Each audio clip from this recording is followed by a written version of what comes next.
All right. Hi, everyone. Frankie here, New West Reset. Hello. How's it going, eh? Welcome back. Thank you very much for shooting in. Once again, joining me here for another one. It's another live stream here, people. New West Reset Live, episode 103. Here today on this Sunday, February the 2nd, 2025. It's February already. February. It's February already. So welcome. Thanks for joining me here. Just a little bit past 5 p.m. local time. That's mountain time, don't you know? And as always, we're coming at you live from Calgary, here in southwestern Alberta, up in Canada land, up in freezing cold Arctic conditions, Canada land. Ah, wow. Wow is all I can say. Minus 24 degrees Celsius right now. Feels like minus 36, factoring in wind chill and other things that will kill you. Anyways, in Fahrenheit, that's like minus 13 Fahrenheit, minus 33 Fahrenheit with the wind chill. Yikes, man. What's going on? It's a polar vortex. Sure. Okay. I don't know. Anyway, just a skosh past 5 here. Thanks for joining me. Thanks for winding down your weekend here with yours truly on this Sunday fun day. Woo!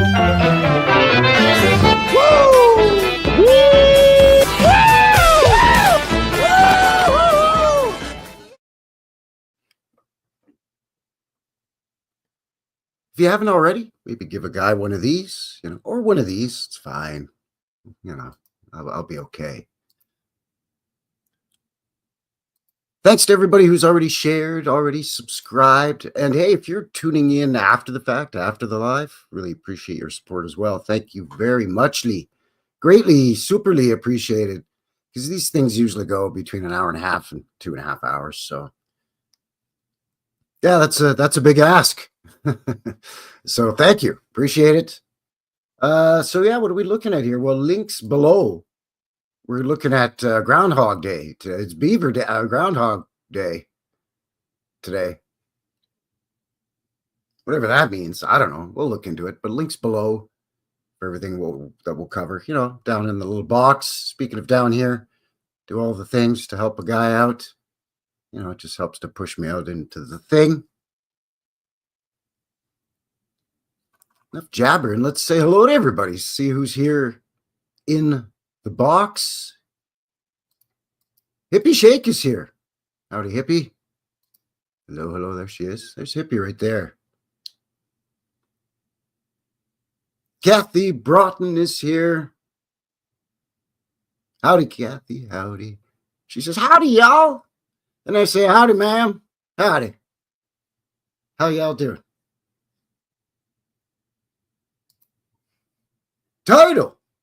Turtle's here. Turtle's over here. Turtle's right here. No, right over here. Will you look? Yeah, here. Yeah, Turtle. Good to see you, Turtle. Turtle in the box. PCS World. Hello.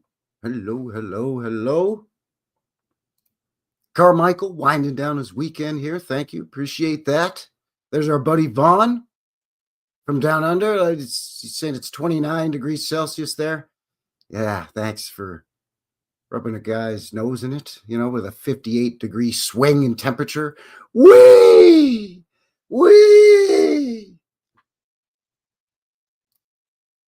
OG, excuse me, I already stumbled over that one. Sorry. OG hits. OG his story and beats. I'm having trouble today. I need to have a sip of my beverage is what I need. Excuse me. Delicious. Now let me try that again. Take 2. OG his story and beats. Oh yeah, for sure it's global warming when it's that cold. That's what it is. It's the climate change. Sure. 48 Fahrenheit in Kentucky. That's a little more like it, although still kind of chilly for you down there, I think. It's supposed to be the bluegrass state, right? Not the blue. Never mind. Channel 53. Hello, hello. Corey Ash is in the box. Good to see you. I don't think it's those kind of beets. It's not like pickled beets or, sugar beets. I mean, it could be. I don't think that's, but it is. It looks like it is. It is beets with two E's. Beets. Like what you're using for making borscht. Making delicious borscht. Like Oma used to make back in the old country. Pasture of Castles, howdy. Howdy, howdy, hello. Good to see you. So we're going to be looking at Groundhog Day today. Chatsy Nix is here. She says, I'm allergic to beets. Really? Chassie, come here, come here. Come here. I'm going to let you in on a little something, eh? You're not really missing much, okay? You're really not missing much. I mean, for those of you that go head over heels for beets, more for you, I guess, because I'm not often scarfing down grubby mitts full of beets, into the old gullet. I'm not shooting them in the old eating hole so they go down the food tube. The num-num machine. It's just not my first go-to root vegetable. Anyway. Pickled beets. I kind of don't mind pickled beets. You get them sliced real thin like julienne, You get those put on a Canadian style donair, a Nova Scotia donair, Nova Scotia style donair. The sweet sauce, it's kind of like a gyro or a gyro or a gyro or a hero, depending where you're from. It's the sandwich with the most names ever. Anyway, already gone off the rails, and we're only not even 10 minutes into this thing. So again, thanks for joining me. Thanks for winding down your weekend here, episode 103, Groundhog Day. Whatever that means, I don't know. I never really knew. I just kind of just accepted, okay, sure, it's Groundhog Day. Yeah, you can have them boiled or pickled. Salad, yeah, sure.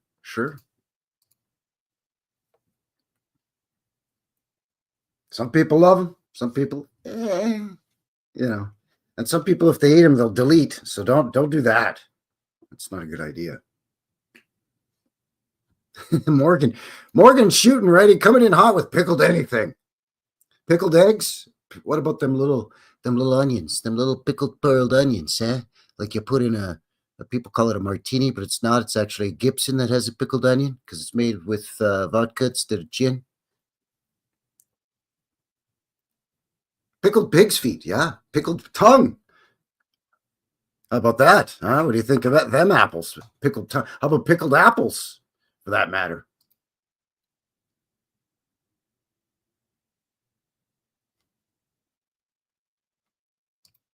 Jesse Nick says, Vaughn, they eat pickled pig's ear here. Yeah. Pickled anything from a pig. Ear, tongue, feet, snout. Basically, if you could stuff it into a jar with some brine, get the lid on good and tight, Bob's your uncle. Pickled eggs in the beets. Okay, now you take it easy now, Turtle. Whoa, Turtle, take it easy now. You're just getting wacky on us.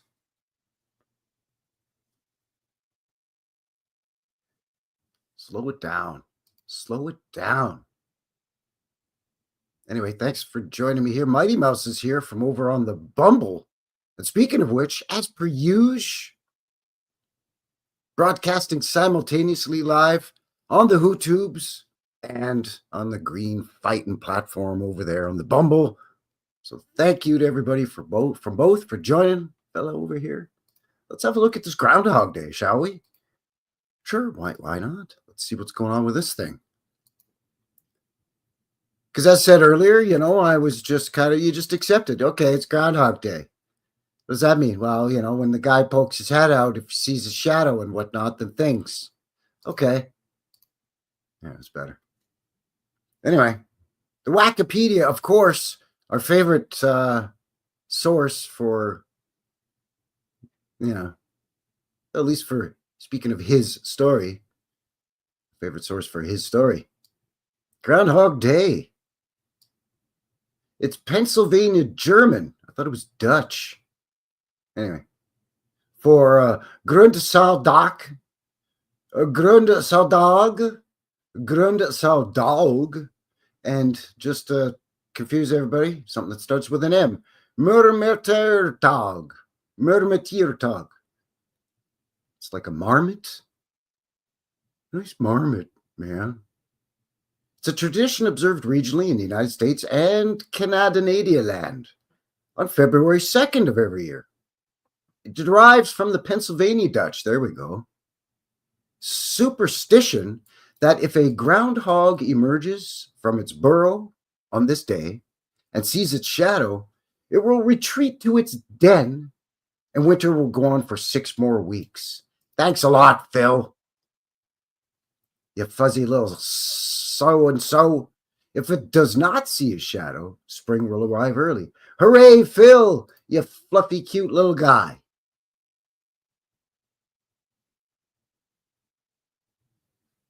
It's beats us in music. I just break rules. The rules are made to be broken, OG. OG, triple OG. While the tradition remains popular in the 21st century, studies have found no consistent association between a groundhog seeing its shadow and the subsequent arrival time of spring-like weather. You don't say, really? I thought this was scientifically accurate down to the letter. You know what I mean? That doesn't make sense. Anyway, you can't set your gauges and recalibrate your dials and so on to the accuracy of the groundhog with the shadow? No? Okay. The weather lore was brought from German-speaking areas where the badger, German, dachs, there's where it comes from, is the forecasting animal. Oh, I see. So depending on what country, depends on whether you have a weather groundhog, a weather badger, a weather man, a weather girl.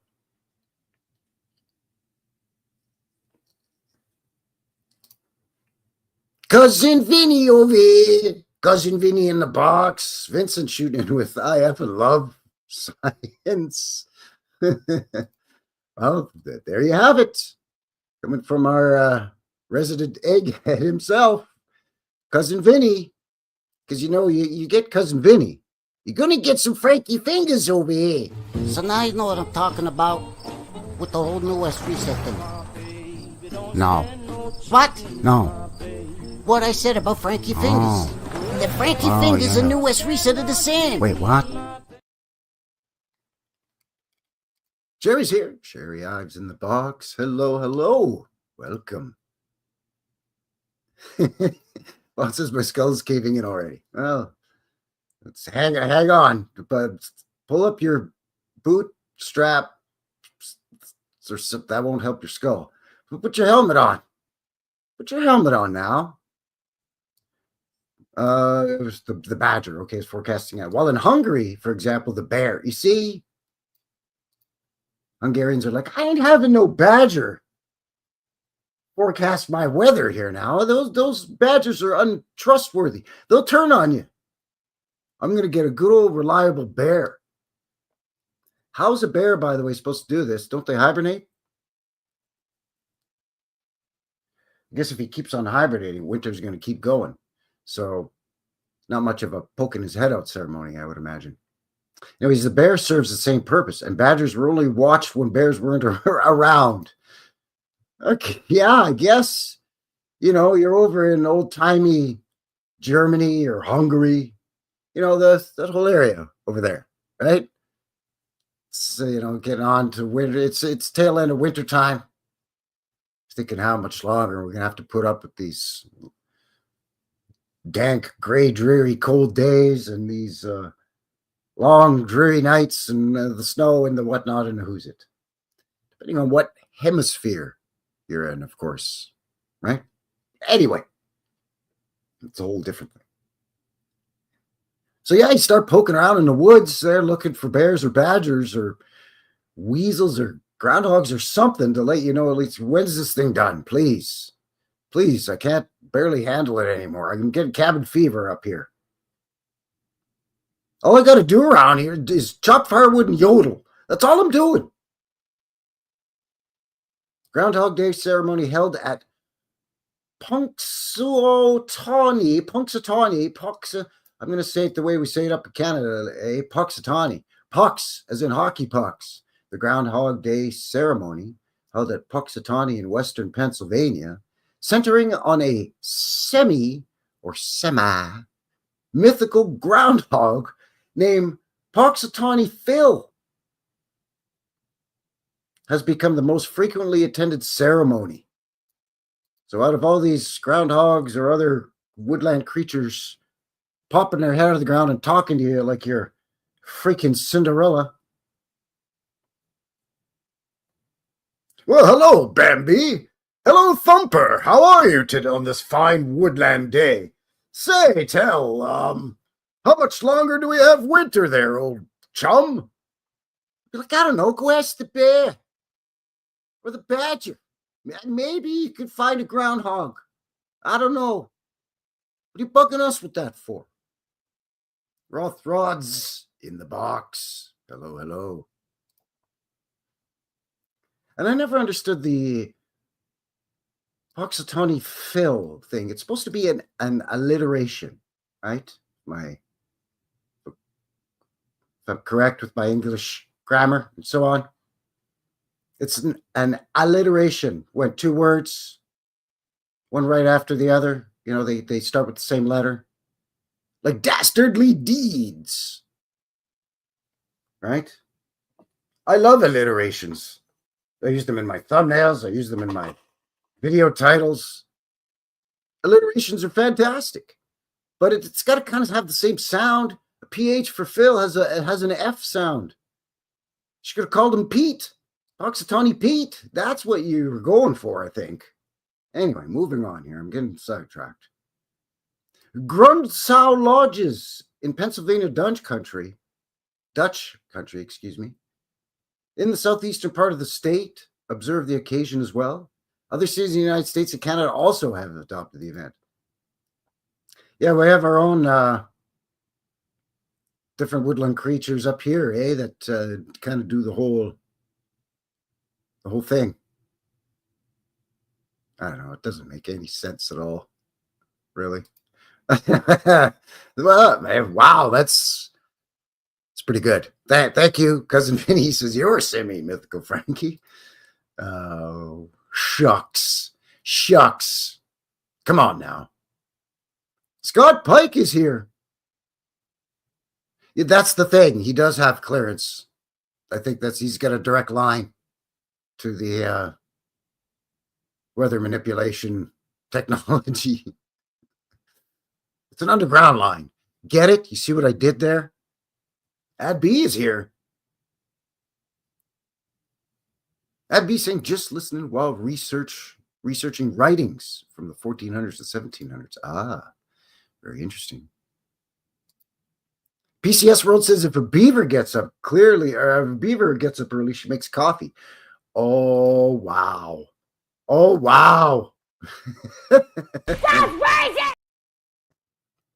Anyway. So let's see the history on this thing. History, origins. The Pennsylvania Dutch were immigrants from German-speaking areas of Europe. You don't say.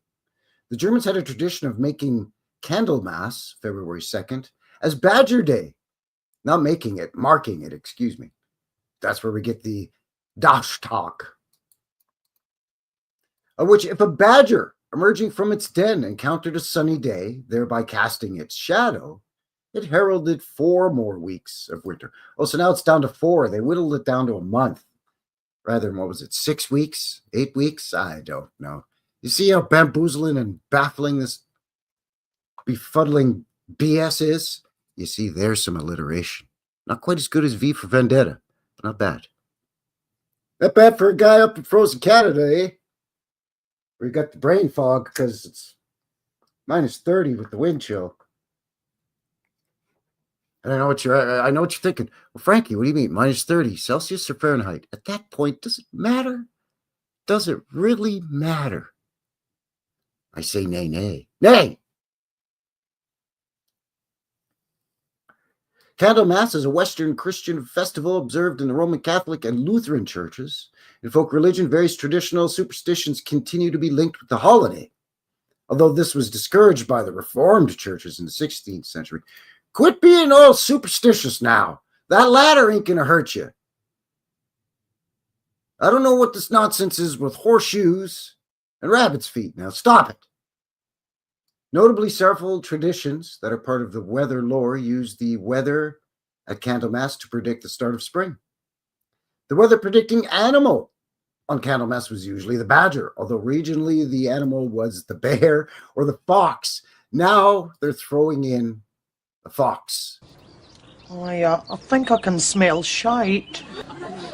Yes, I can definitely smell shite. The original weather predicting animal in Germany had been the bear, another hibernating mammal.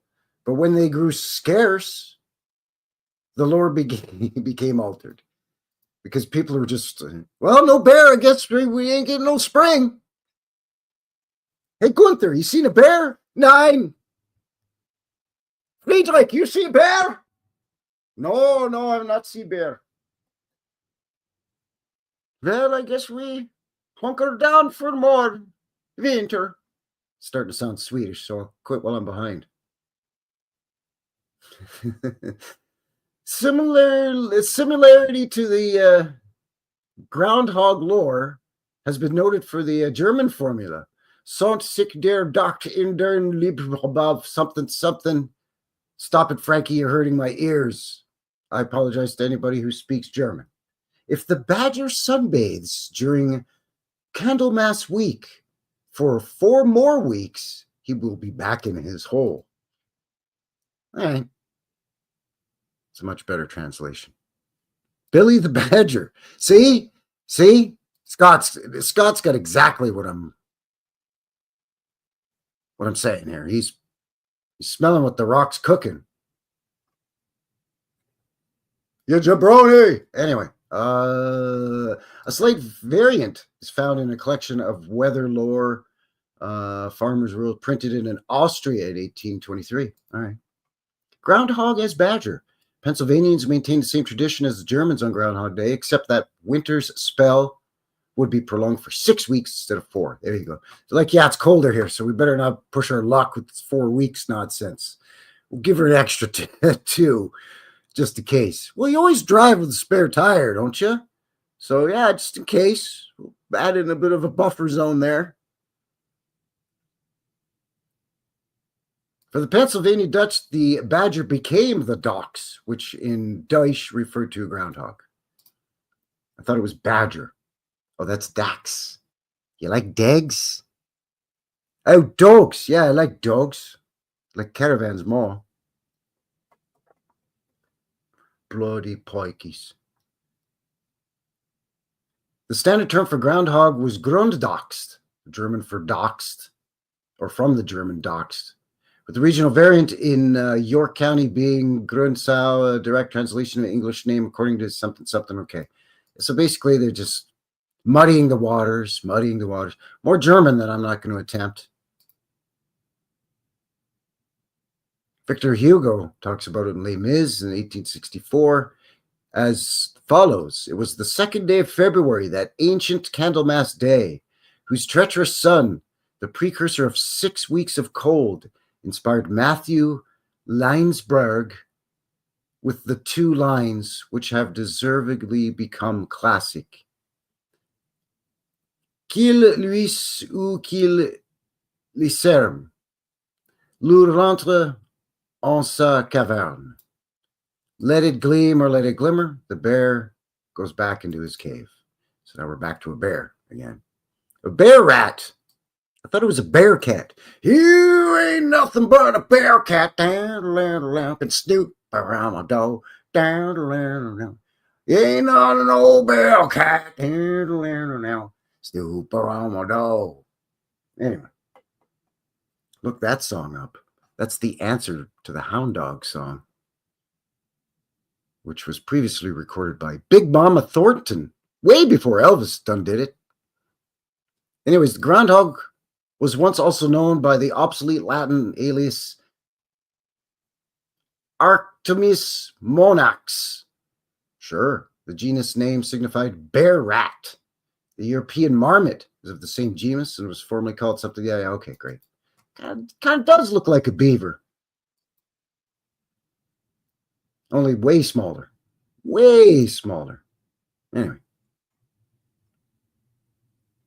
So the German version of the introduction of the badger or other beast was an expansion of a simpler tradition that the weather was sunny and clear on Candlemas Day. People expected winter to continue. The simpler version is summarized in English. Couplets that run, if Candlemas is fair and clear, there'll be 12 winters in a year.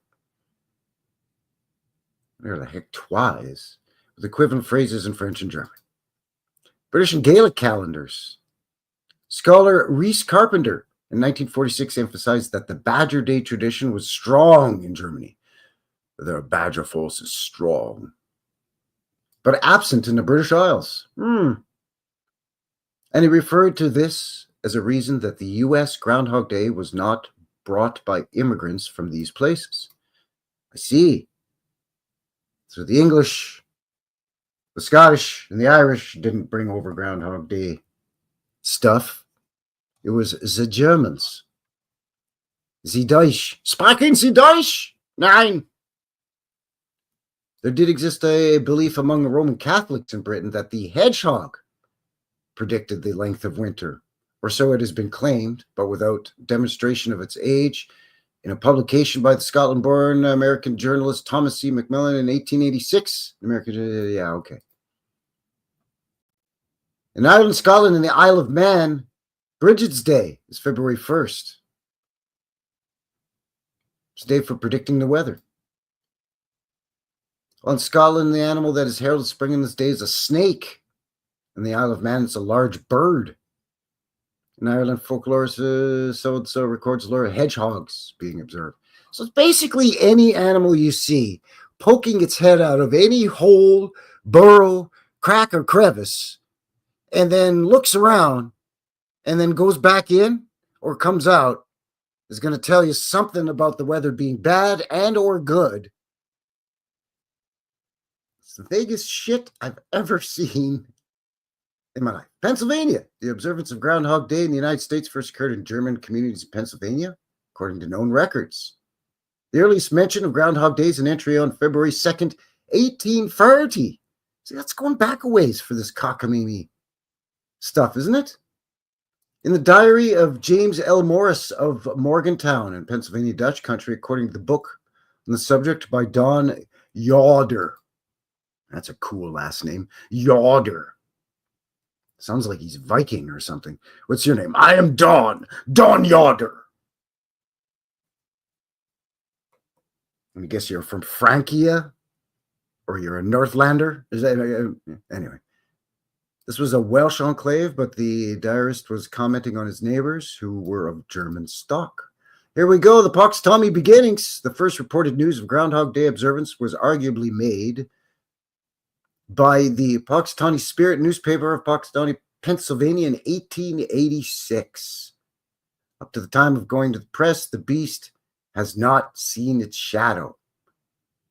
However, it was not until the following year in 1887 the first Groundhog Day considered official was commemorated there. The group making the trip to the Gobbler's Knob part of town to consult the groundhog. People have gathered annually at the spot for the event ever since. The beast, yes, well, the creature, the groundhog, the beast.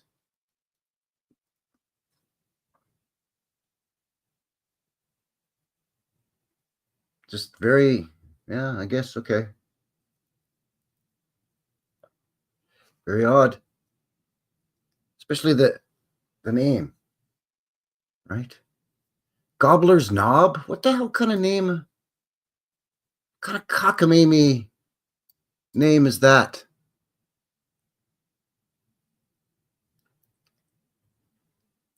Climber Freeze. Freyes? Climber Freyes. 1867 to 1942. That's quite the handle you got there, bub. What's your name? Climber. Climber. Climber Freyes. That's a weird name, bub. I'm sorry.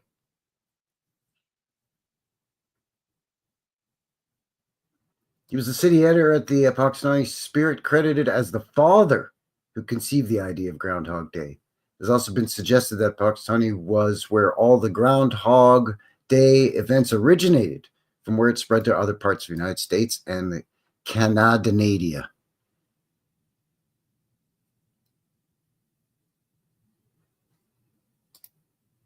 Gobbler's Knob, Turkey Hill. Ah, I see. Is that really what it is? Like, is that really what it is? That doesn't make sense. I mean, well, no, I mean, it does make sense, but it's just a terrible name. It's terrible. Very, very strange. Anyways, the Groundhog Day celebrations of the 1880s were carried out by the Punxsutawney Elks Lodge. Oh, a nice fraternal organization. The lodge members were the genesis, in quotations, of the Groundhog Club formed later, which continued the Groundhog Day tradition. It's a tradition all of a sudden now. I thought it just started 1886, 1887. It's already a tradition. We're still in the 1880s. Okay. All right. But the lodge started out being interested in the groundhog as a game animal for food. Sure, we'll start a Groundhog Day club, but it's pretty much if we could just shoot it and cook it up and put it in a stew. It had started to serve the groundhog at the lodge and had been organizing a hunting party on a day each year in the late summer. Don't shoot Phil! How will we know what the weather will be if you shoot Phil? Good Lord in heaven, please. The chronologies given are somewhat inconsistent in the literature. The first groundhog picnic was held in 1887, according to one source, but given as post circa 1889 by a local historian in a journal. The historian states that around 1889, the meal was served in the lodge's banquet, and the original hunt started after that. So originally, Groundhog Day was blast it and eat it. If it moves, you can eat it. Yeah, well, I guess, yeah. Red-green rules. Yeah, that's right. Pastures of Castles. Scott Pike with the red-green reference. Hey, I've eaten squirrel. I've eaten all kinds of weird stuff, but I've never eaten groundhog. Anyway. Either way, the Groundhog Club was formed in 1889 and continued the hunt and Groundhog Feast, which took place annually in September. The hunt portion of it became increasingly a ritualized formality because practical procurement of meat had to occur well ahead of the time for marinating. A drink called the Groundhog Punch was also served. I don't even want to know what that is. Flavor has been described as a cross between pork and chicken. I'm assuming not for the punch, but for the groundhog itself.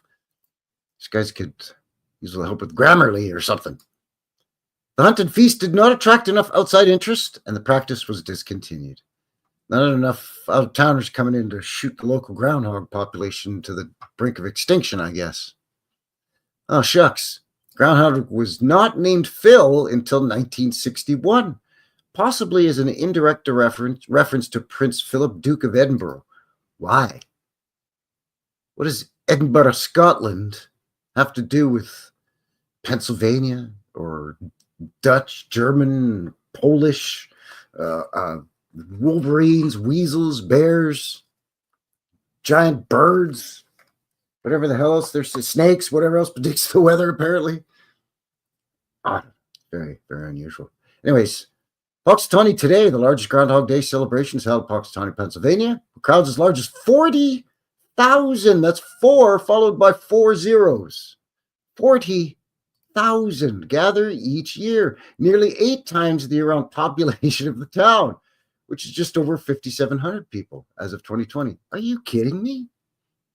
40,000? Loose Sapphire is here. Phil, Philadelphia, got it. Still say they should have named him Pete. Punxsutawney Pete. Punxsutawney Phil. You get an F- for your alliteration attempt. Town of Punxsutawney. The official Phil is a super centenarian, having been the same forecasting beast since 1887. That's right. It's been given mythical status now to the point where it's immortal. It's an immortal groundhog. Kind of like up here in Canada, we have an immortal beaver. It's on the back of our nickel. It's Bobby the Beaver, Robert in Quebec. And yeah, he's still just chilling over by the Royal Canadian Mint there. He's built himself a dam and a den there just off of the Rideau Canal there in Ottawa at their pod. Nope, that's all false. Anyway, for the past several years, the event has been live streamed. Well, thank goodness, allowing more people than ever to watch the animal meteorologist. They go so far as to call him a meteorologist. How insulted would you be if you were, in fact, a meteorologist? You did that for a living. You studied the Doppler radar. You looked at weather charts, patterns. You get reports in from some of the affiliate stations from across the nation. You're looking at charts from all the weather stations, gathering all the information, compiling everything, editing everything down, checking, triple checking, getting ready to go on the air live at 6 o'clock, your local and national news and whatnot. And you're getting compared to some buck-toothed marmot who lives in a hole in the ground. Fantastic.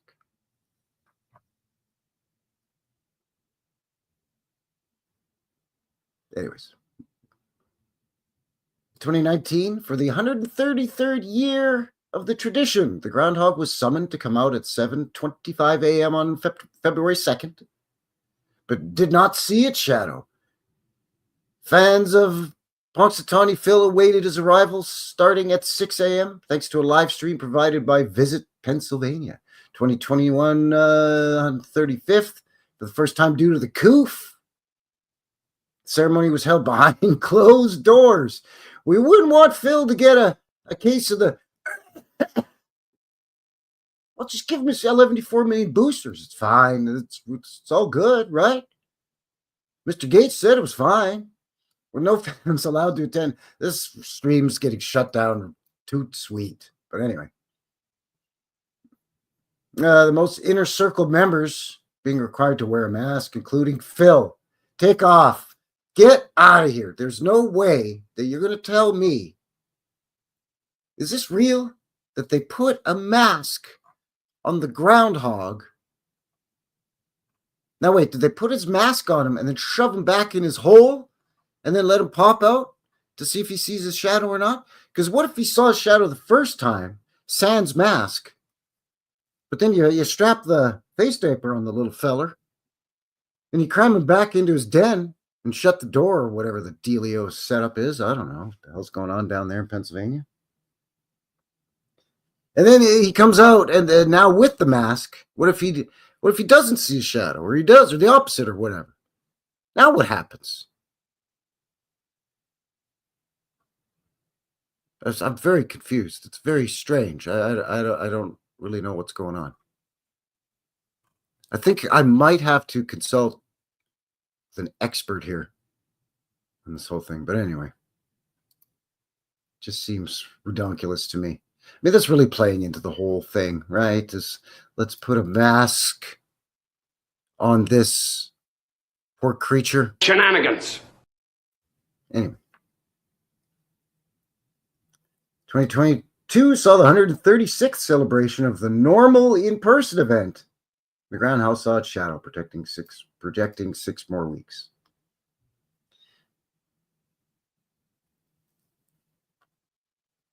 So there's different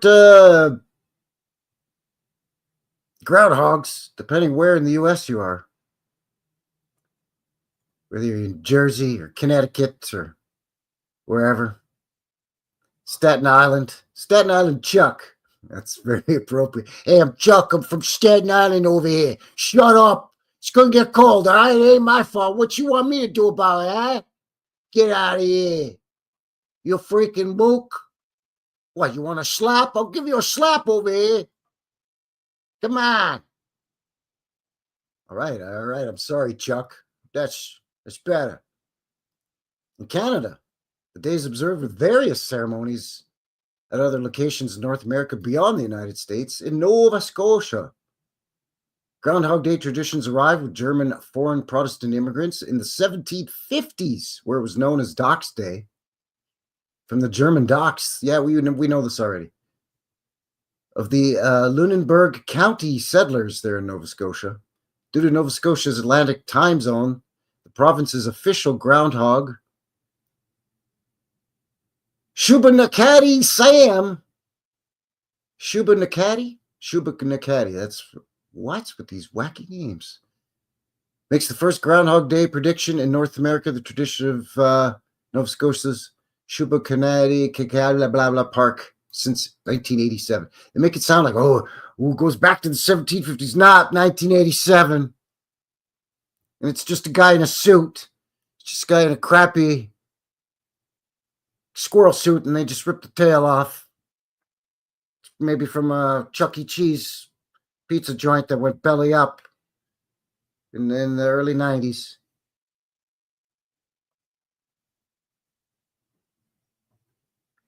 In French Canada, where the day is known as Jour de la Marmotte, Fred La Marmotte of Val d'Espoir was the representative forecaster for the province of Quebec from 2009 until his death to 2023. Well, see, there's your problem there, Pierre. You got to make him immortal. Like Phil. It's been the same one since 1887 or whatever.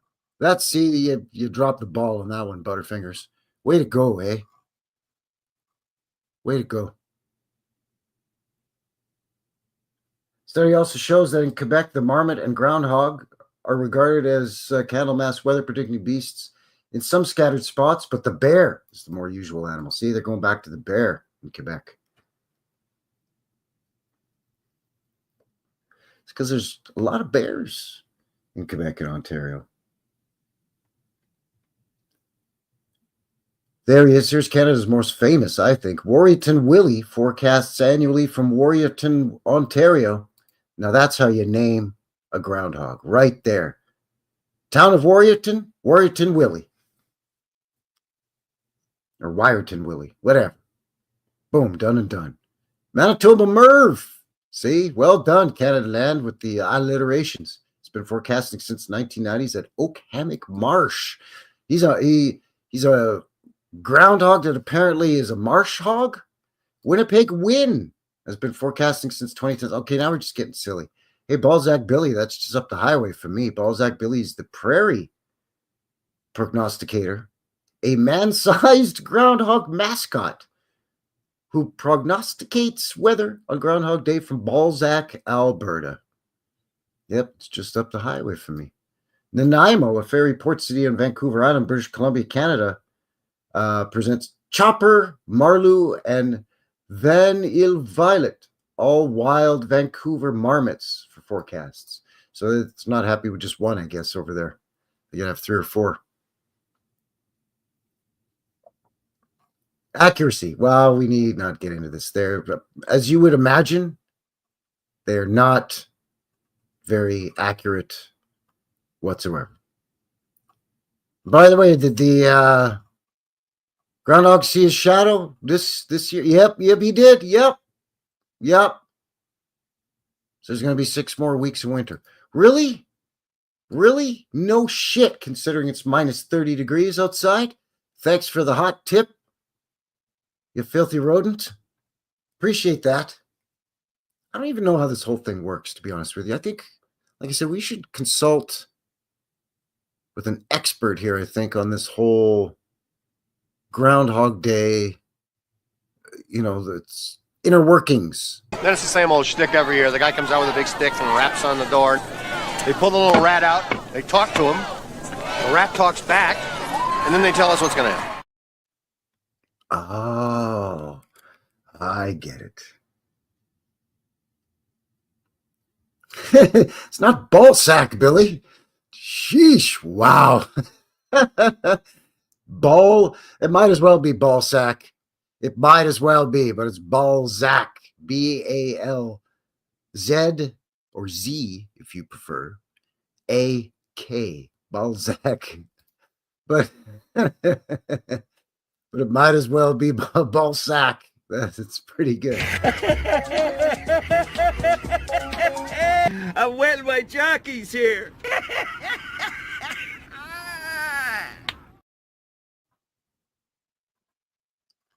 Oh, I can't take it. Oh, that's too much. Well, if your name's Ballsack Billy, maybe you're predicting a lot more than just the weather. Well, hey, Kimmy's here. Kimmy, hello. How you doing? Kimmy in the box. Thanks for shooting in. Good to see you. All right, what else we got here? What else going on with this wacky Groundhog Day stuff? Link in the description below for what we're about to check out here with this. I don't even know what to call it. I'm just going to call it as I see it. Shenanigans. This is from mhep.org. Mennonite Heritage Center. I don't know. It gets a little more into that Groundhog Lodge that supposedly was started by the Elks Club Lodge. Anyways, let's pull this up and have a look at this nonsense. New acquisition, Groundhog Lodge #2 records. This is from February of 2019. So we're going back a little bit, a few Groundhog Days ago. I don't know about you, but if I was this little fellow, I'd be terrified of these 3 creepy dudes with their weirdo hats shining a lantern in my face. But anyway, just woke up from my slumber now, my hibernation, and you're shining a thing in my face, you jerk.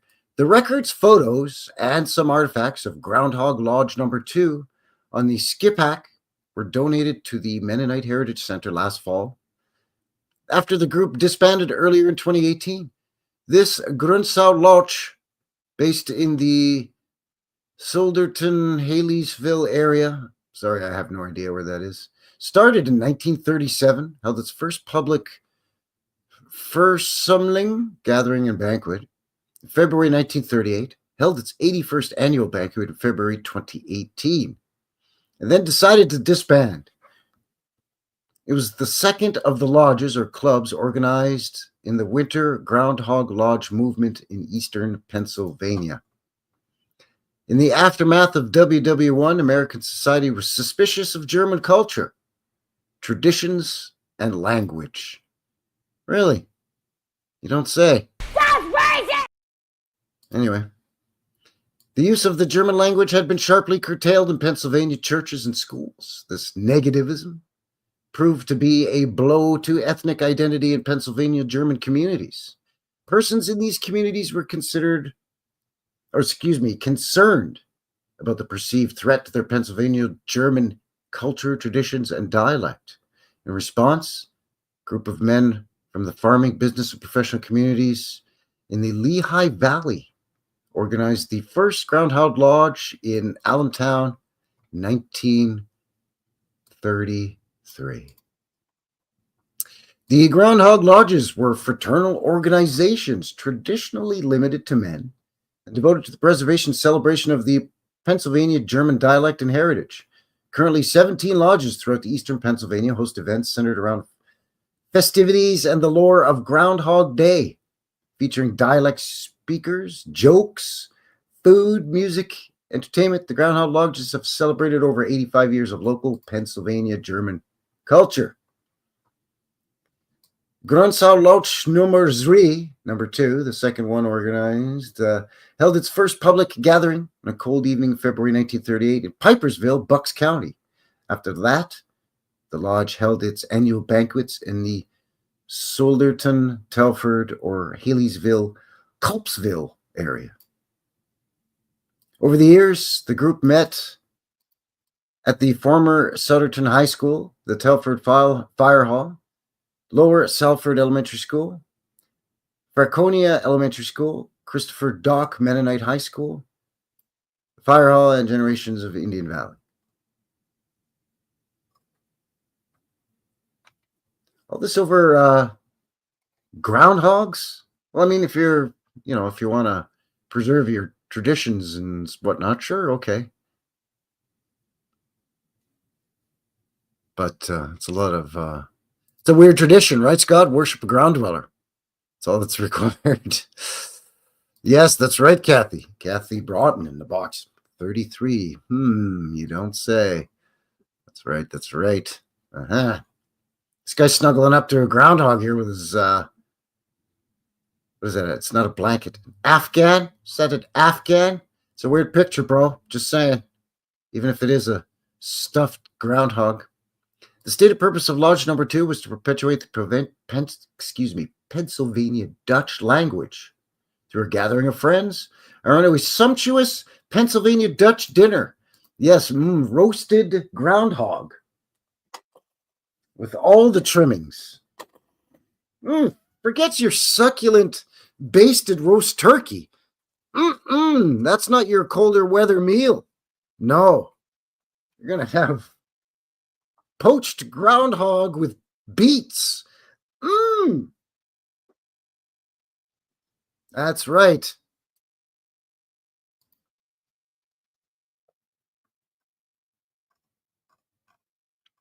Wait, did I get her in this? Okay. For years, the lodge had practice of collecting fines and offerings at its banquet. Whenever a member forgot and spoke English, he was supposed to toss a quarter in one of the buckets set on the tables. Fine money was collected, totaled each year, and then given to a local nonprofit entity. 2012, for example, $466 was given to the Indian Valley Indian Valley Meals on Wheels program. That's a fine program.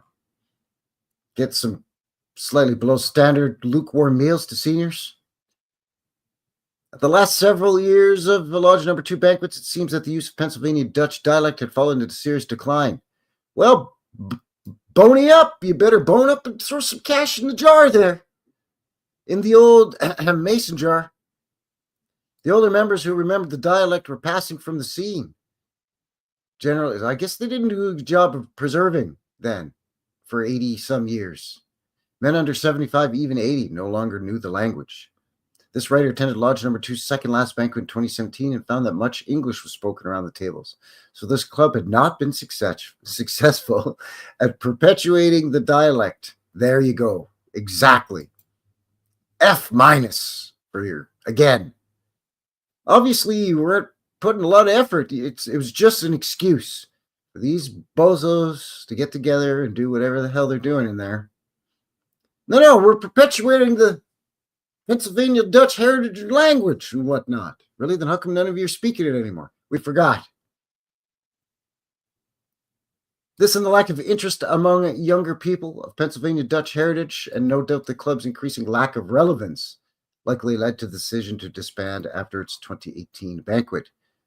After the group disbanded, one of its officers invited to select record and souvenirs that were felt were worth preserving. From these records were created the Grundsau Locht Numbers V and Shibach archival collection.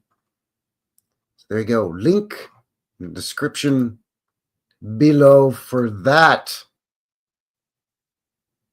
which is kind of weird. That's right. That's right. Loose sapphire in the box, and clowns love to put on a show. Yep.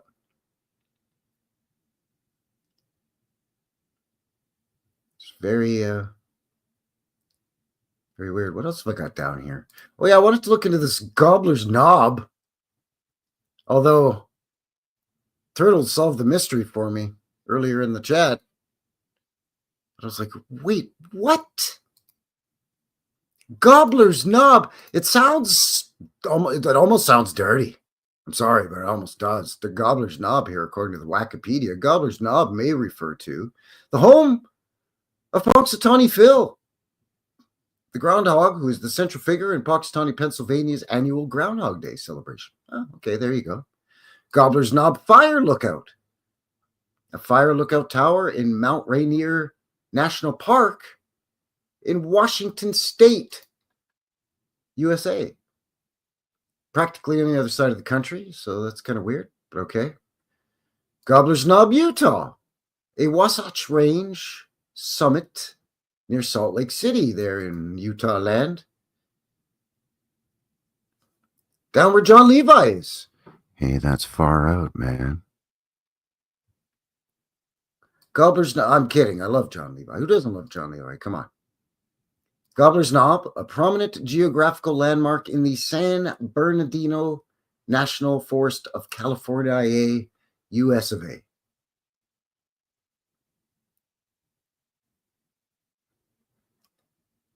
But it doesn't give you it doesn't tell you what, the origins of it. You know what I'm saying? Here's some places named that.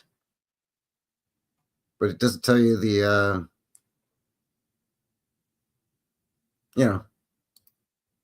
where the term comes from, the origins of the term. I suppose if I really wanted to know. But gobbler being a turkey and knob being like a hill,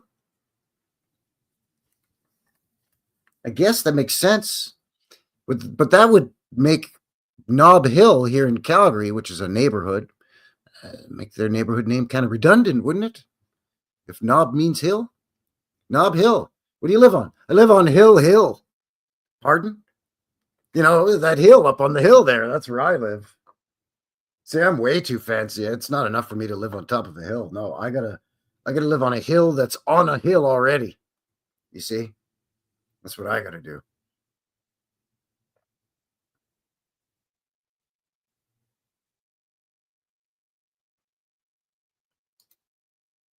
Jesse Nixon, a box saying 33 is my birth date, numerology number.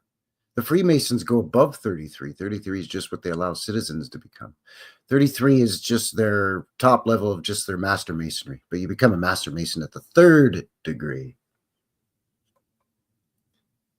But yes, there are levels above that. And there's actually other fraternities, to my understanding, that you leapfrog to from Freemasonry that are what they say are associated with the Freemasons. But to become one of these, to leap into one of these others, you have to go through all the Freemasonry jackassery first, and then you can leapfrog to this other thing. At least that's my understanding. I don't know. I got a couple of photos here just to kind of quickly see what we're looking at with this whole Groundhog Day thing. Just a couple of shots of basically the is he going to see a shadow ceremonies? Everybody to hold their breath, waiting to see if the beaver, the groundhog sees his tail or chases his tail. No, sees his shadow. That's it. Wasn't there something to do with Peter Pan and his shadow too? Kimmy in the box. Is Frankie and Johnny's still in Calgary? No, Frankie and Johnny's, unfortunately. Wow. That's taking Notice the delayed reaction because it took a second for that to sink into my Brian. Like to get through a guy's thick skull and then finally get into his old gray matter. There, Frankie and Johnny's. Wow, that was the old nightclubs here in Calgary. That I think in the 70s and 80s. I think in the 90s they rolled up the shutters and called her quits. Basically, by the time I was old enough to go to a bar, belly up and order me a tall, frosty mug of giggle water or wobbly pop of some sort, they were gone. Yeah. Yeah, so, okay, there you go. I used to go there in the late 80s. Wow, yeah. Just like Peepers. By the time I was old enough to walk into a Peepers, gone.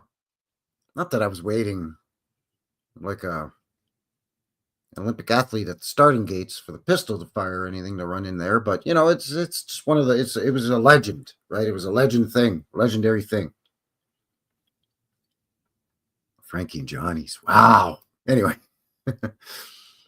So I have a couple of peekaboos here, just at some creepy photos, some grown men talking to large rodents. I can't tell if in some of these photos, if this woodchuck or groundhog or whatever is taxidermy, like stuffed, or if it's real and it's just trained. I mean, they're good enough size. They got a pretty decent sized brain. Figure you could probably train them to some extent, or at least they get so that they're, you know, sort of tame. They're not too skittish.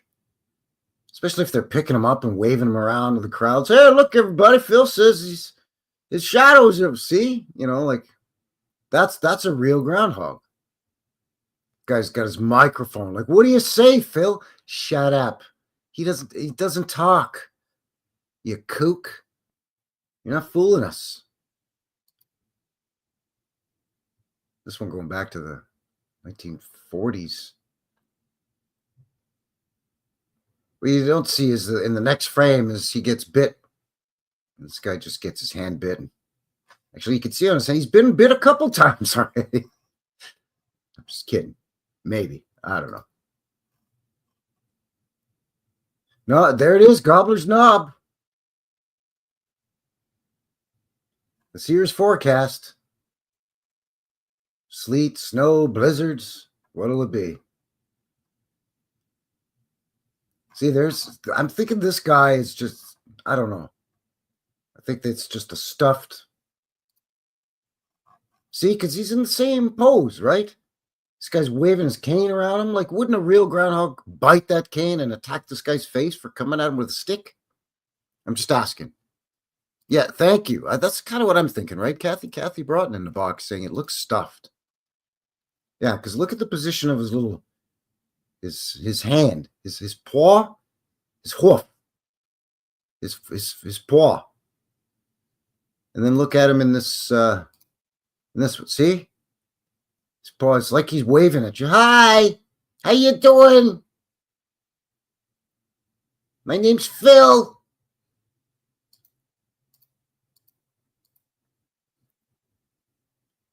He's well fed anyways. I'll give him that. These guys with their top hats and the bow ties, like they've taken this cockamamie thing.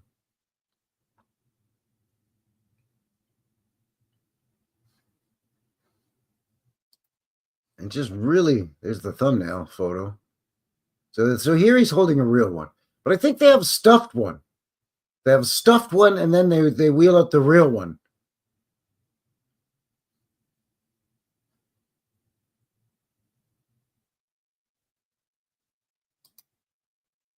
That's real for sure. That's a real groundhog. It's a woodchuck. But that's a stuffed one. They just plunk him down. They pull him out of a box or something. They plop him down when nobody's looking. And, oh, there he is. I wave my magic cane with my magician's hat and tell me, ground-dwelling creature, beast from a bygone era, what is the fate of my future?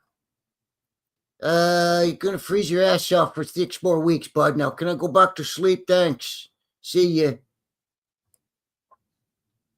about the extent of it, I guess. I don't know. Anyway, where are we at here? An hour in.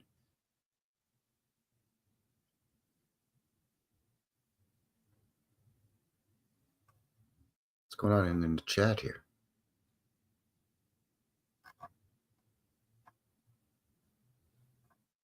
It looks stuffed. Yeah. Yeah, that's what I thought. Yeah. He is real, says Turtle. Turtle says he's real.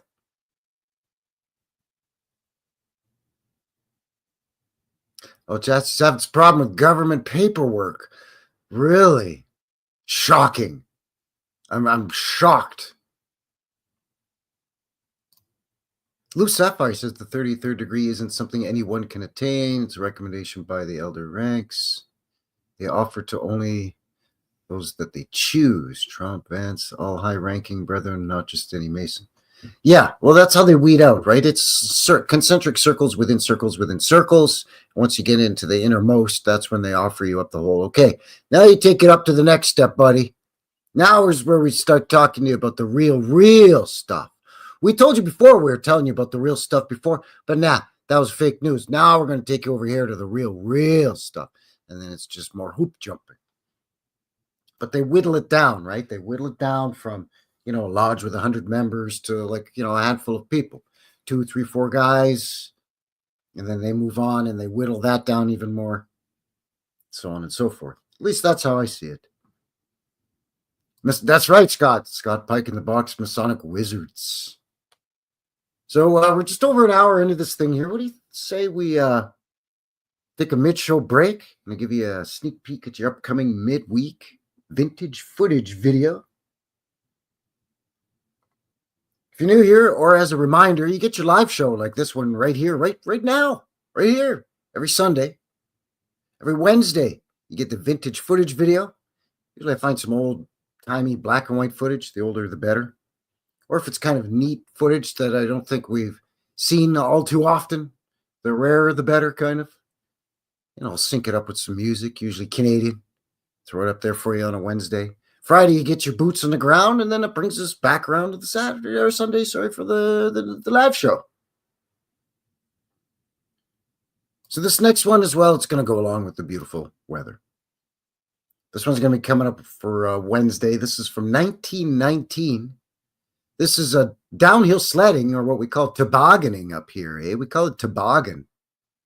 This is Big Bear Lake, California, 1919. Just over 2 minutes. Vintage footage. And stick around for that. And we'll be back on the other side of 2 minutes. All right, everyone. Thanks a lot. Be right back. Cheers.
All right, and we are back.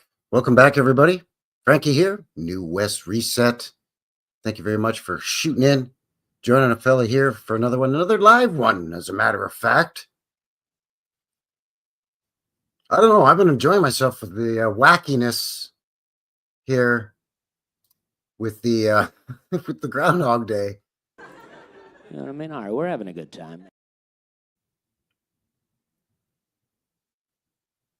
Anyway, if you're just joining me here, thank you for winding down your weekend here with yours truly on this Sunday, February the 2nd, 2025. Just coming up on a quarter past 6 p.m. local time, mountain time. And as always, speaking of mountains, we're coming at you from southwestern Alberta, Purdy, Alberta, here in Canada land, where it's, well, it's brass monkey weather right now. It'll freeze the nose off a wizard. It's colder than a witch's elbow. I'm telling you right now. Anyways, thanks for winding down your weekend with me. Welcome to everybody on the HooTubes and the Bumble. If you're watching this after the fact, really appreciate your support as well. Speaking of support, well, maybe, maybe give a guy, one of these. Help me push me out into the thing. And thanks for winding down your weekend here. Yours truly on this Sunday fun.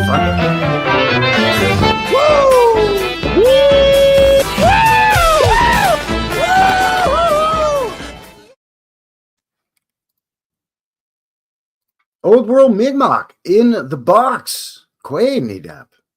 Thanks for joining. Welcome. What'd you think of that video? Yeah.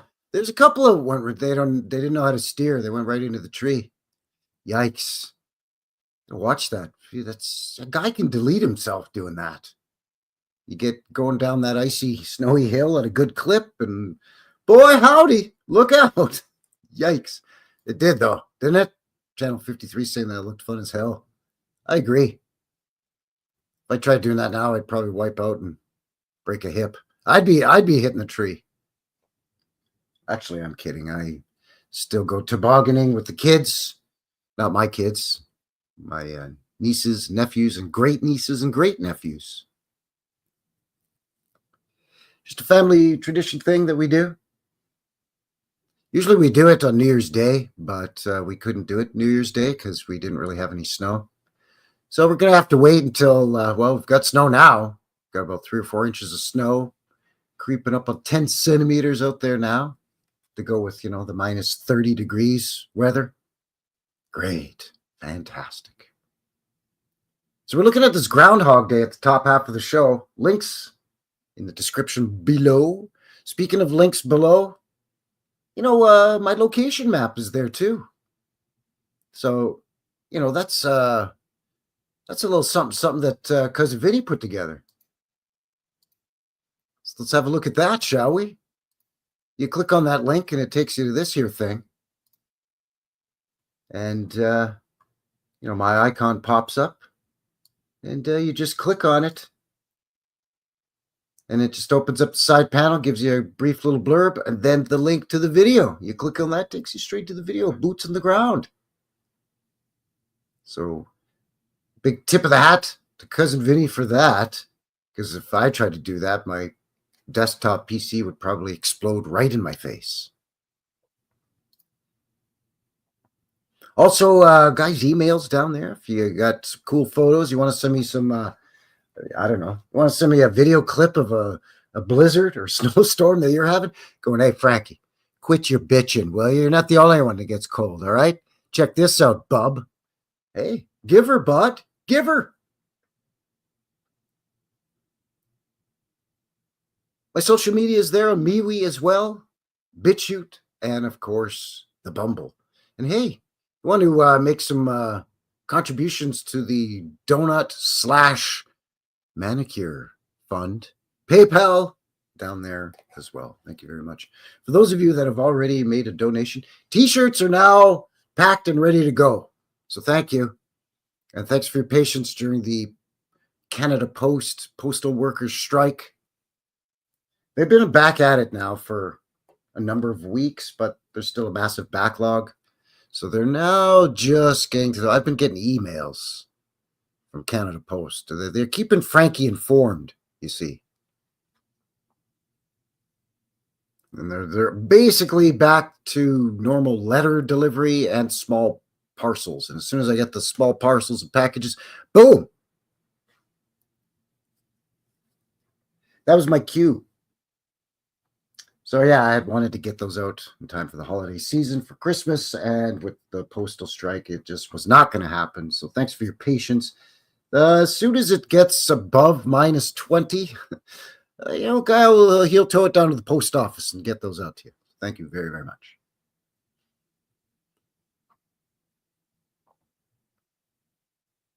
That is correct. Cousin Vinny saying you opened up a new corner of town lately. Yeah, well, because I've been having to go up to that part of the city. And of course, knowing ahead of time where I was going to be going, I decided to drop the little guy down on the goggle machine with the goggle maps to, poke around. And I found a bunch of spots. So I've been kind of hitting that lately. And it's like a nice little honey hole up there. And I thought, well, of course, because even by the narrative of Calgary, by about 1907, 08-ish, give or take, the electric streetcar trolley tram thing was already going up over the Center Street Bridge and up the hill there. So there you go. Chassis Nick's asking, Frankie, do you have a fireplace? I do not. I wish, but I do not. Even if I did, though, it probably would be a natural gas fireplace, which is fine, I guess, but it doesn't beat the old wood-burning fireplace. You know what I'm saying? But no, I don't. I wish I did.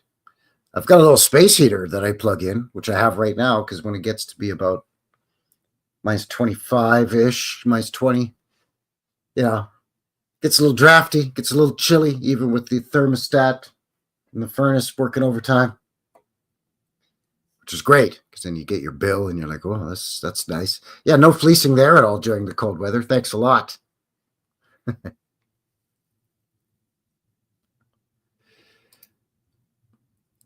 Scotty Laurier in the box. Have you made location maps of any other towns? Sort of. There's a few other towns on that map. Yes, there's Edmonton. There's Pincher Creek. There's a couple of little Alberta Prairie towns down by Pincher Creek. There's Olds. There's High River. Many of those, Cousin Vinny himself accompanied yours truly. So, yeah. So thank you very much. Yes, indeed. I concur with Vaughn in the box. Awesome work, Vinny.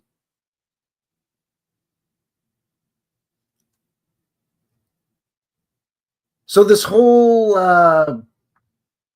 jackassery, this whole Groundhog Shenanigans. Day, kind of got me to thinking, because it's basically you're repeating the same day over and over and over again, right? Like the Bill Murray movie. So that got me to thinking, well, just from a different perspective on pop culture, not just the whole observance of Groundhog Day with the whole if he sees a shadow or not and all that rigmarole.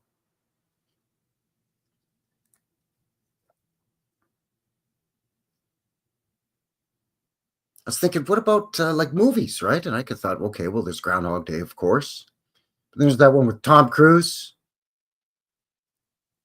He's got to do the same. It's some futuristic movie. He's got to do the same thing over and over and over again until he gets it right or whatever. And I thought, that's kind of interesting. So there's a link for below for this as well. And this is again from Wikipedia. This is just a list of films featuring what they're calling time loops. This is a list of films featuring time loops in which characters experience the same period of time, which is repeatedly resetting when a certain condition is not met, such as the deletion of a character or a clock reaches a certain time, the loop starts again, yada, yada, yada. So look at all these. There's so many. Like, so many. I had no idea. Going back to 1969. The 15th of May, a French movie. Girl Who Leapt Through Time, 1983. Based on a novel of the same name, is a story about a Japanese schoolgirl who accidentally gains the ability to time travel, which she experiments with and attempts to alter past events, leading her on a journey through multiple time loops. Yusuri Yatsura, Beautiful Dreamer, 1984. Students of Tomobiki High School relive the day before the school festivals over and over. Mirror for a Hero, 87. A Soviet film by Vladimir Kotinyenko. Two heroes circle multiple times in 1949, adapting to the harsh post-war life, meeting the parents of one of them, finally returning to the present time, having reassessed their attitude towards elders. Sounds gripping. 12:01 p.m. 19. Like it just keeps going on and on. 12:01. I guess that's the sequel. Second film. Yeah, there you go. Magazine of Fantasy and Science Fiction. Office worker Barry Thomas is forced to relive the worst day of his life. Ugh, can you imagine?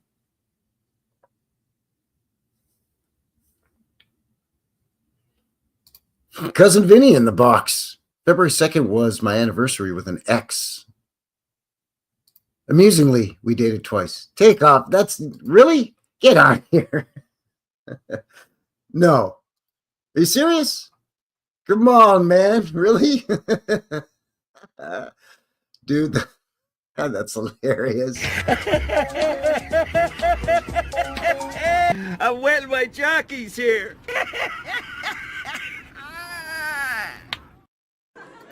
You know what I mean? All right, we're having a good time. That's funny stuff, man. Anyway, that's crazy. Oh, there we go. The movie by the most famous of the Groundhog Day movies, called Groundhog Day. So, you know, there's that. Then it's the same old shtick every year. The guy comes out with a big stick and raps on the door. They pull the little rat out. They talk to him.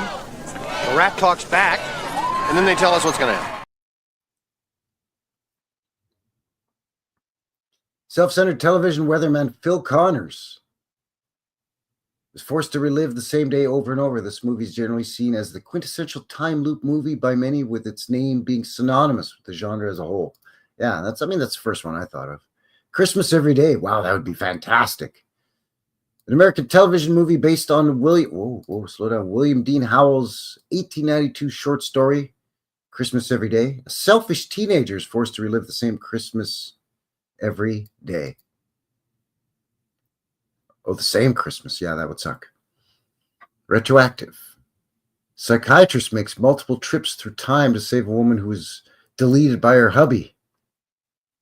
Now, this movie I've seen, and I was like, really? That was a time loop? I didn't remember it being a time loop movie.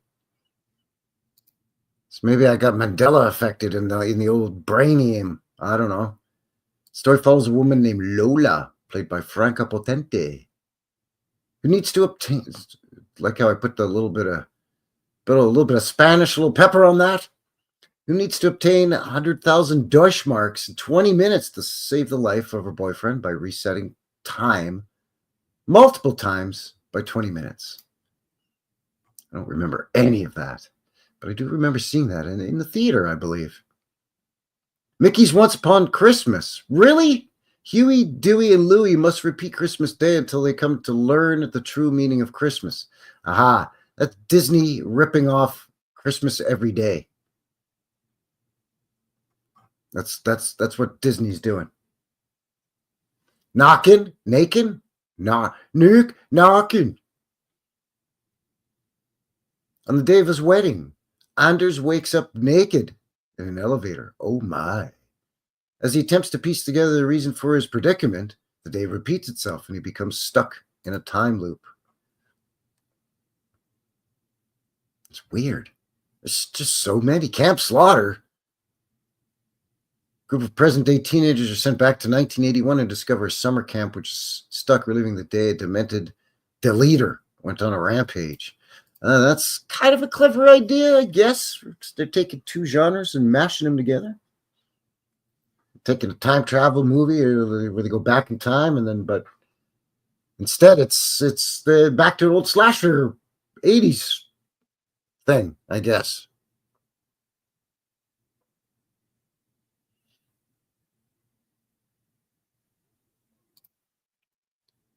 Spawn in the boxes, modern fireplaces are designed to suck heat out of our homes, designed by GE to raise our power bills in the 40s. Well, you got to close the flue when you're not using it, man. But they are drafty, and then of course heat rises, so then you get that air pressure, and it sucks the warm air up, even if you have the flue closed, because it's not airtight. Yeah, very drafty, man. Fireplaces are sus, as the kids would say. Christmas do-over. A lot of Christmas ones in these. They want you to learn your lesson now. Don't be a Scrooge and be a greedy bastard at Christmas time, I guess. But obviously we never learn because they got to keep making the same movie. Father's stuck in a time loop when his son wishes that every day was Christmas Day.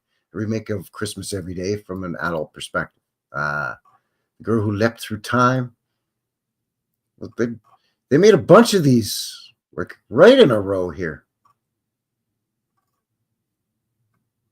Salvage. Claire encounters horror and deletion after finishing a day working as a convenience store.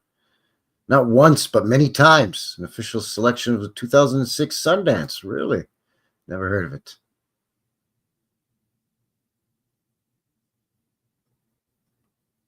"11-year-old Luke gets his wish that every day could be the last day of summer." That's from a film of the same title in 2007. A lot of these are kids' movies, too.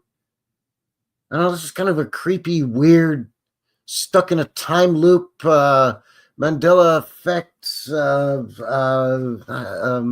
Mandela effect. What's the word I'm thinking of? You know what I mean? I'm having a brain hiccup here. Triangle. A lot of these look like, direct to video, if there was still such a thing as video stores, where you go and rent a movie. Yeah, this was going straight to the shelf in the Blockbuster Video at your neighborhood video hut. A group of friends go on a boat trip and become stranded due to a storm. Oh, Gilligan's Island. They discover a cruise ship which causes them to experience a series of repeating events. Oh, Ghost Ship meets Gilligan's Island. Dark Country. Ooh, spooky direct-to-video. A newly married... Whoops. Oh, slow down.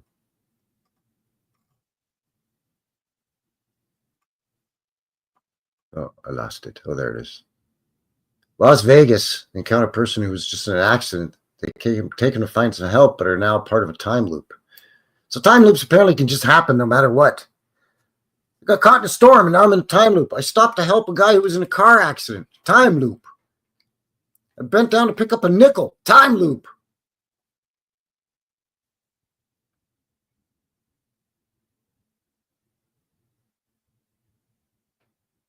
Girl Who Leapt Through Time.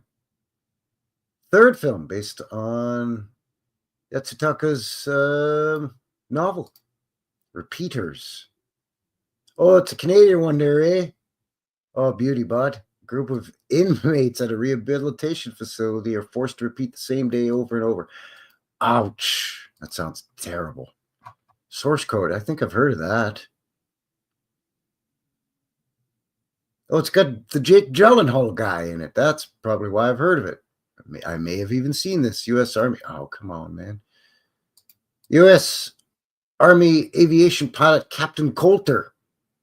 Oh, Captain Coulter Stevens, repeatedly experiences the last 8 minutes of another person's life to identify the bomber in a terrorist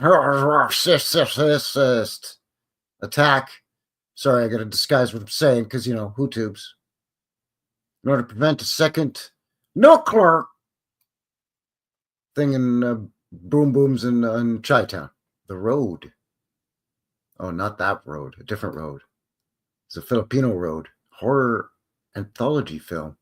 Group of teens finally work up the fortitude to explore a rural road that has been warning signs of being a bad idea. 12 Dates of Christmas. That sounds terrible. Mine games. Let me guess, they get trapped in a mine and in a time loop. Group of friends vacationing in the woods discover their own. Oh, really? And realize that they're trapped in a time loop they attempt to break? Oh, I did not expect it to go there at all. Yeesh. Just so many of these things. El Ancestor! Oh, Ascensor, excuse me. My Spanish is terrible. On their 5th wedding anniversary, Sitio and Ana start arguing inside an elevator that keeps opening on the same floor. Emotionally and physically trapped, the two will have to work together to find a way out. Just pop up that little trap door in the top there, bud. Boop! You just shimmy up there's a ladder that should be installed in the side of the elevator shaft. And then there you go. 1 minute time machine. This 6-minute comedic short film. Oh, that's a short film. It doesn't count as a feature film now. Come on now. I mean, it's a short film, but it's not a movie. The Japanese love these things. Oh, these aren't Japanese. Whoops, my mistake. Wow, I'm going to be in some trouble for that one. Anyway, moving on. Premature. Looks awful. The Incident. Where's that dang Tom Cruise one? Did I skip over it? I thought that was in the 2000s somewhere.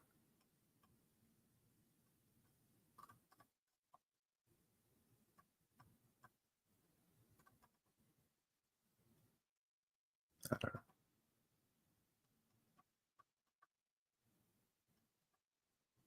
Infinite Man. Oh, there it is. Edge of Tomorrow.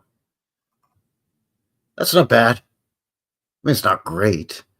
But, Tom Cruise is pretty much the only legit action guy left making movies in your, standard run-of-the-mill Hollywood brain-dead blockbuster. Major William Bill Cage. Oh, Bill is short for William. You don't say. Thanks for telling me that.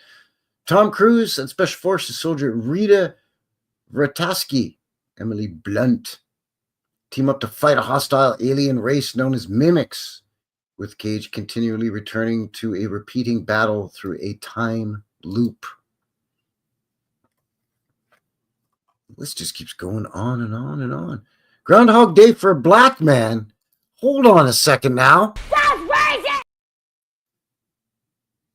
Short film about a black man who keeps reliving the same day in which he ends up being pew-pewed by a cop. Yeah, just look at the time that was made, right? 2016. Yeah, not really a lot of hotbed stuff going on at that time. No, not at all. It's fine. It's the American version of the Swedish movie, Naked, I guess. Yeah, there you go. It's a remake. Happy Death Day. I've heard of that too. College student is deleted on her birthday, Monday the 18th. She wakes up the morning of the 18th alive, facing the same day over and over, while also getting weaker. She must figure out who her deleter is in order to escape the loop. But if you got deleted, how are you in a loop? Doesn't make sense. It's got a sequel. Sheesh. Two Distant Strangers, American short science fiction film, examines the deaths of Black Americans during encounters with... What's with this? What does that have to do with time loops? Christmas again? They really like making these time loop Christmas movies. Truly.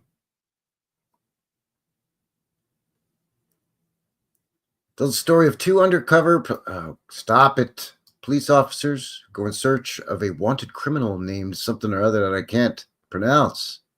However, they get stuck in the village of Chiruli as eerie mysteries unfold.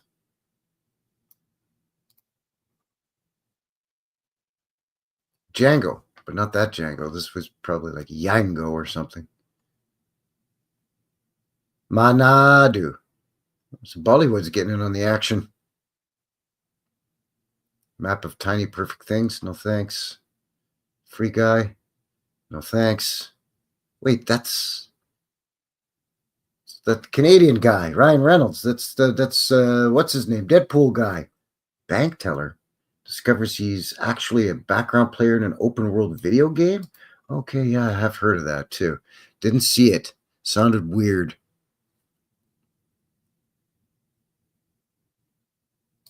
Chassis Nix in the box says, if I could go back in time, I'd go to when my parents met. Aha. Aha. Channel 53 says, I'd like to be in the 1950s. Yeah, the 50s.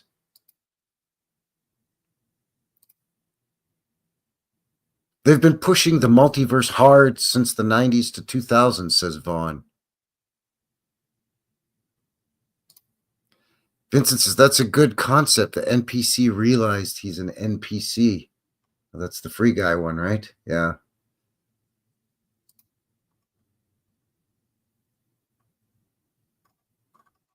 I think I'd go back to the 20s for starters. I mean, I'd try to bounce around all over the place, but for starters, I'd go back to the 1920s. Maybe hang out with my granddaddy for a bit. And then, kind of poke around and see what's what. Meet cute. No. Monday, see you this week. Staff of an advertising agency office are stuck in a time loop, except their bosses. That's weird. Bandits. A group of incompetent criminals tries to rob a bingo hall, only to get trapped in a time loop in which they repeatedly stage the heist but fail in a different way each time. Oh, it's a Canadian crime comedy film, eh? Oh, that's going to be a beauty. The bingo hall in Manitoba. Fantastic. That's all you need. That's all you need for a good movie right there. Canadians, bingo, and Manitoba. Perfect. It practically writes itself. The river. Another Japanese one. Round and round. See also a list of time travel works of fiction. See, there's a whole bunch of, it's like time loop anime, time loop novels, video games, TV shows. I mean, we could go on and on with this nonsense. On and on with this. Shenanigans.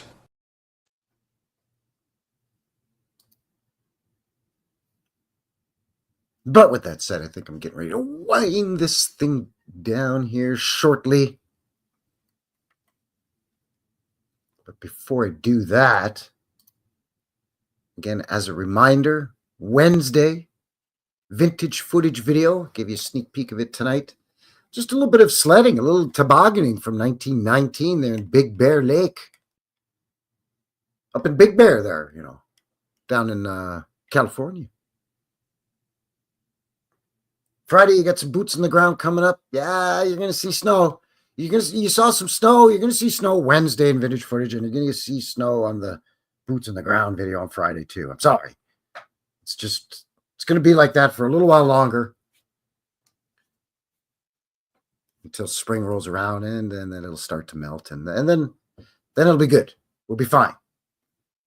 Just got to hunker down for a little while longer here. This cold snap's supposed to last about a week, and we're going to sort of ease out of it slowly. But the groundhog saw a shadow, so that's what I say. It's 6 weeks, so it's another month and a half. That's being generous. It's probably going to be more like 2.5 months around here until technically it's spring or spring-like conditions.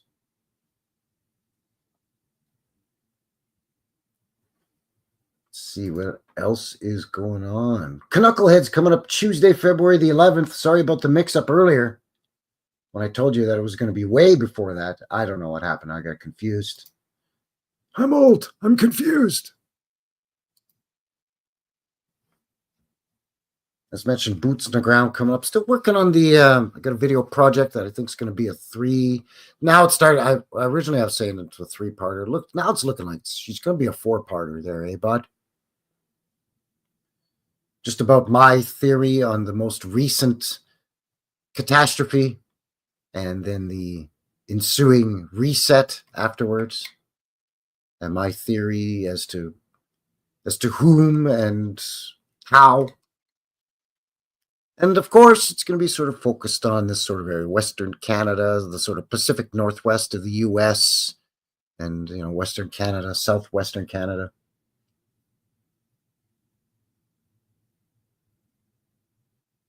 But that's part of the theory. But we'll get into that as we get further down the road. I don't want to let the cat out of the bag, you see. But let's just say, give you a little taste, a little taste. Just give you a little taste over here. Eh? Needs to say, there's going to be a lot of the same familiar players and suspects, right? The Freemasons and the orphan trains and the railroad, robber barons, and so on and so forth. So keep your ocular sphericals locked onto the channel for that coming up, because unfortunately right now I can't give you an exact date. Still working on the drafts, the whole sort of idea and laying it out, and in doing so, kind of expanding on the idea and rereading it and redrafting it. Can't just sit down and blab. Got to actually jot some thoughts down on some paper or something. So, if you hit the bell, for notifications that don't work, that might help. Probably not, though.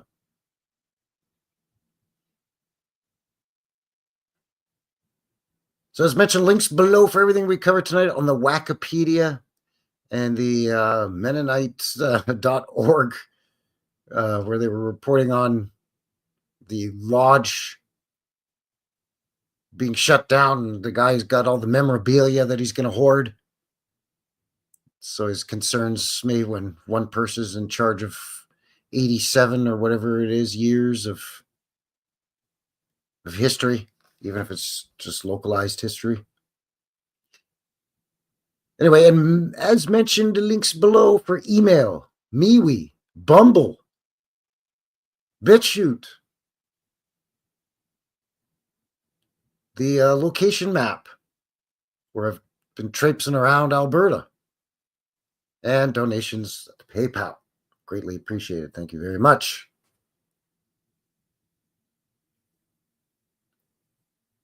Before I go, let's like to leave this with a couple of chuckles, a couple of laughs here. Let's just look in the file here and see if anybody sent me anything kind of funny here. Well, okay. First of all, let's start it off with this, because this is just very appropriate to what's going on outside right now.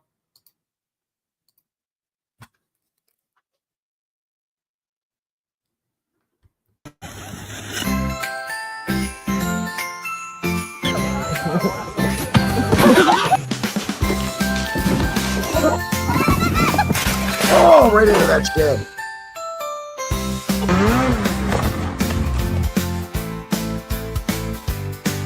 Oh, that's poor tailbone.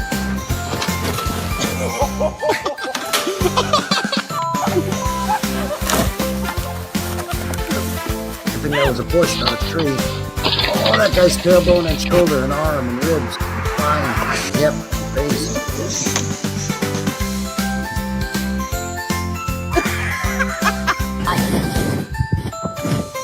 Oh, that's me, like 8 years old for sure.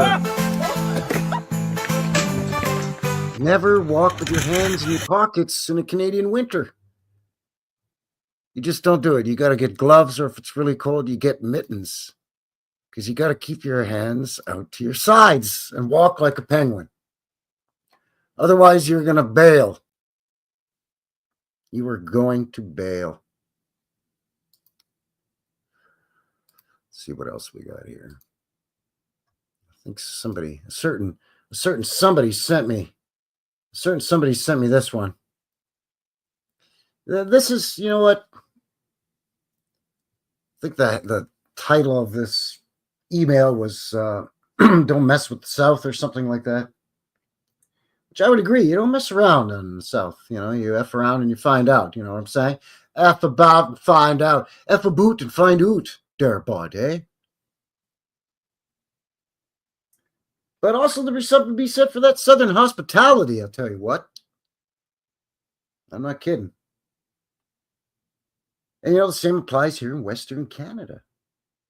Western hospitality, from Manitoba westward, people are very friendly. Heck, it even says it on Manitoba's license plates. It says right there, Friendly Manitoba. So yeah, that's Southern hospitality, Western hospitality. But I like this lady. I like this lady from this. I mean, she's from the South. I mean, she is from the South. I don't know where.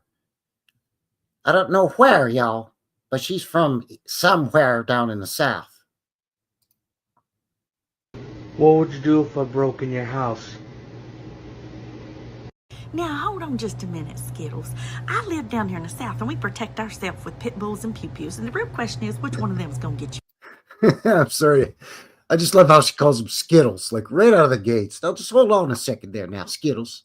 First, because I be diddly dad burn. We get up too early, stay up too late, and work too damn hard for our shit to be letting somebody who looks like they tasted the rainbow come in and take our stuff. No, honey, down here we just soon send your soul to Jesus and let him sort it out. You know what I mean?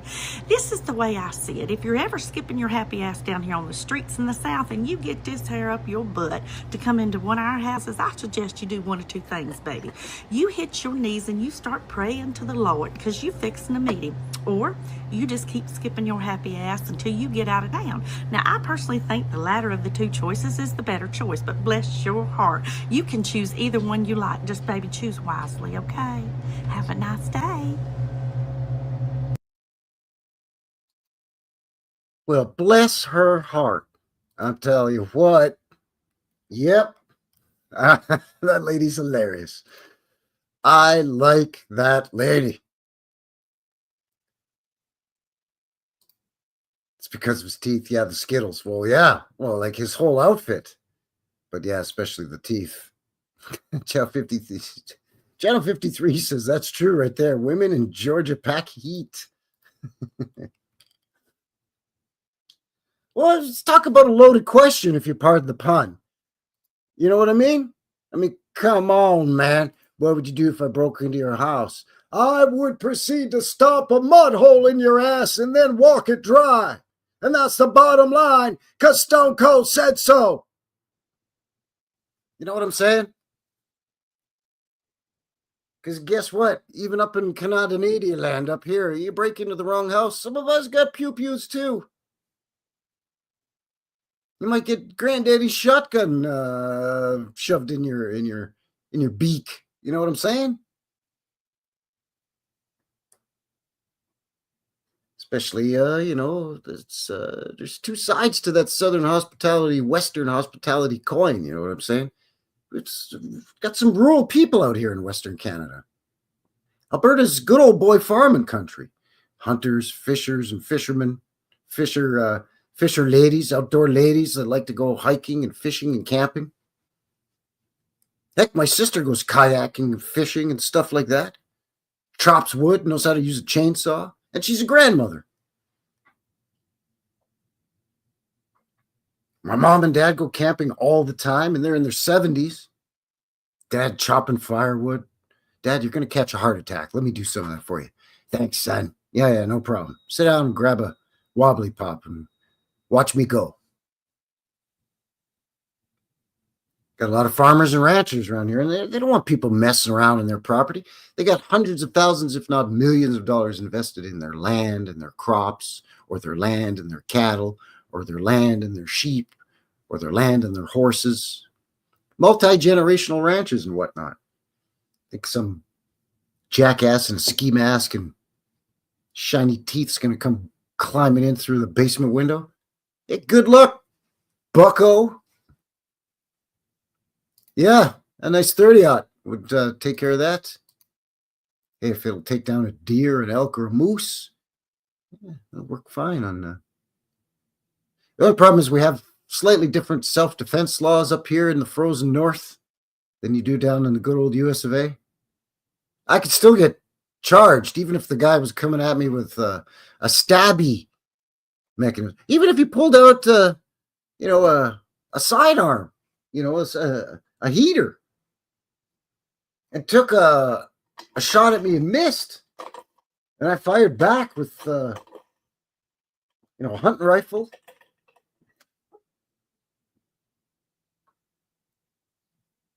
And if I'm the better shot and he goes down, I could still end up getting sent up the river. But it was self-defense. Yeah, but this is Canada. So we're a bunch of socialist, bleeding heart liberals. So you can't go around shooting people that are trying to shoot you now. Oh, I see. Well, what would have happened if I would have just let him shoot me and he would have got away? Nothing. Oh, perfect. That's great. I love that. It's Oh shit! Anyway, I think I've ranted on long enough. Was that the last one? Did I have one more?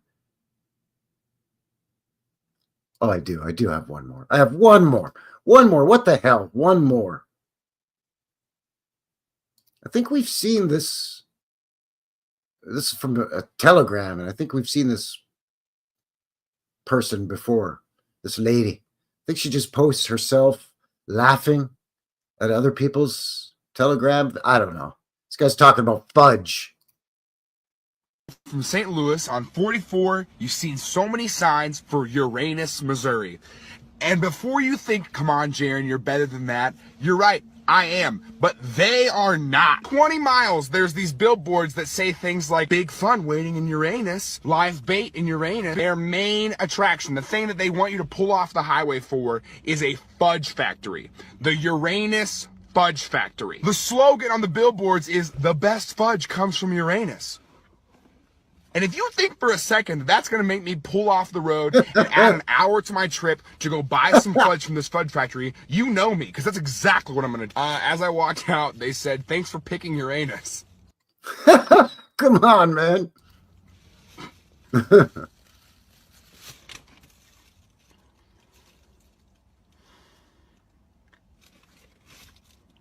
With some good fudge. Look, he's wearing a Property of Uranus sweatshirt now. Oh, man. The best fudge comes from Uranus. Well, especially if it's got nuts in it. Anyway, that's enough of that. That's enough. Now you've gone too far now, Frankie. Settle down now. Time to shut it down. All right, there you go. And I think with that's it. I'm going to wind it down for this evening. So thank you very much. I think that's going to seal the deal here tonight for Frankie. New West Reset and New West Reset Live, episode 103. It was Beaver Day. Groundhog Day. We took a look at what's going on with the goofiness and the shenanigans of the tradition of Groundhog Day. I still don't know how old of a tradition is it.